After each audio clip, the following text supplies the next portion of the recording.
ఎప్పుడు కూడా నేను ఎప్పుడు చూసేవాడిని మార్కాపూర్ ప్రాంతం ఒకసారి గెలిపిస్తారు, రెండోసారి పక్క చూపు చూస్తారు.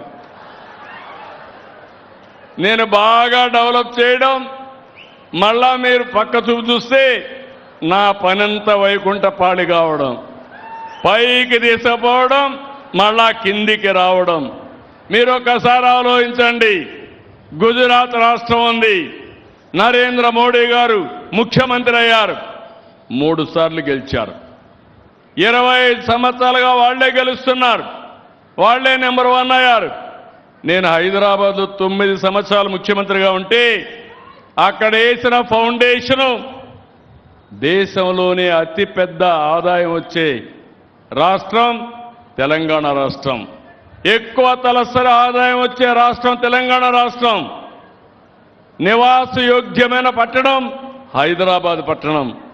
నేను ఇప్పుడు అమరావతి ప్రపంచ నగరంగా, మీరందరూ మెచ్చే నగరంగా, మన పిల్లలకు ఉద్యోగాలు కల్పించే నగరంగా, నివాసయోగ్యమైన నగరంగా నెంబర్ 1 రాష్ట్ర రాజధానిగా చేయాలనుకుంటున్నాను. హైదరాబాద్ బ్రౌన్ ఫీల్డ్ సిటీ నేనే డెవలప్ చేశా. బెంగళూరు నేచురల్గా డెవలప్ అయింది. వాళ్ళు గర్వంగా చెప్పగలుగుతున్నారు. ఆంధ్రప్రదేశ్ రాష్ట్రంలో మీరు ఎక్కడికి పోయినా నా రాజధాని అంటే, మీ రాజధాని అంటే అమరావతిని కాళ్ళరు ఎగరేసి చెప్పే పరిస్థితి రావాలి. దిక్కుమాలిన గొడ్డలి పార్టీ మొట్టమొదటిసారిగా ఒప్పుకున్నారు. హైదరాబాద్ అసెంబ్లీలో అమరావతి నాకు అబ్జెక్షన్ లేదన్నారు. అక్కడి నుంచి డెవలప్ చేసి కుట్రలు బన్నారు.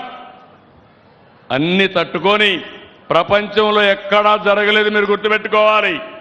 29,000 మంది రైతులు, 33,000 ఎకరాల భూమి స్వచ్ఛందంగా రాజధానికి ఇచ్చి ల్యాండ్ పూలింగ్లో భాగస్వాములు అయ్యారు.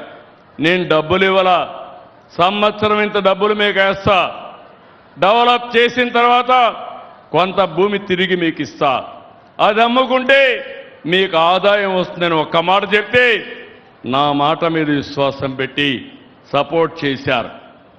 2019 ఎన్నికల్లో ఓడిపోయాం. 3 ముక్కలాట ఆడారు, 3 రాజధానులు అన్నారు. ఏమైందని అడుగుతున్నా, రాజధాని వచ్చిందా నేను అడుగుతున్నా. 5 ఏళ్లు కాలక్షేపం చేశారు. మళ్ళీ ఈరోజు ఓడిపోయిన తర్వాత వాళ్ళల్లో పరివర్తన మారలేదు, మారదు. కుక్క తోక ఎప్పుడూ వంకరే. మీరు ఎంత పట్టి కట్టేసినా వదిలిపెడితే మళ్ళా వంకరేది తిరుగుతూనే ఉంటుంది.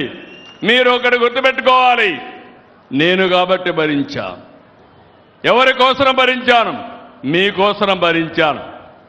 నేను ముఖ్యమంత్రిగా ఉంటే బాబాయిని చంపి నా చేతిలో కత్తిపెట్టి సాక్షిలో నారాసుర రక్త చరిత్రను రాస్తే మీరు కూడా నమ్మి ఓట్లేస్తే ఈ గిద్దలూరులో కూడా నేను ఓడిపోయి పెద్ద మెజార్టీతో ఓడిపోయాం. మళ్ళీ ఈరోజు మీరు గెలిపించారు. 65,000 ఓట్లతో అప్పుడు ఓడిపోతే తిరిగి చరిత్ర రాశారు మీరు. అంటే మోసాలు చేయడంలో దిట్ట. మీరు ఆ విషయం గుర్తుపెట్టుకోవాలి. ఈరోజు మళ్ళీ నిన్న వచ్చి అంటున్నారు మ్యావిగన్ అంట. అమరావతికి చట్టం కూడా రాజ్యసభలో అయిపోయింది, ఎవరూ మార్చలేరు. మళ్ళీ మార్చాలంటే పార్లమెంట్లో అందరూ ఆమోదించాలి. ఇప్పుడు అంటాడు దాన్ని నేను ఒప్పుకోను, మ్యావిగన్ పెడతానని. ఆ మ్యావిగన్ నాకేం అర్థం కానీ మీకు అర్థమైందా? ఏం మా ఆడబిడ్డలు జంజీ మీకు అర్థమైందా? మీకు అర్థమైందా? పెద్దలు చిన్న పిల్లల్ని అడిగినా చీ కొడతారు, అవునా కాదా? చీ కొడతామని చేతులు పైకెత్తండి.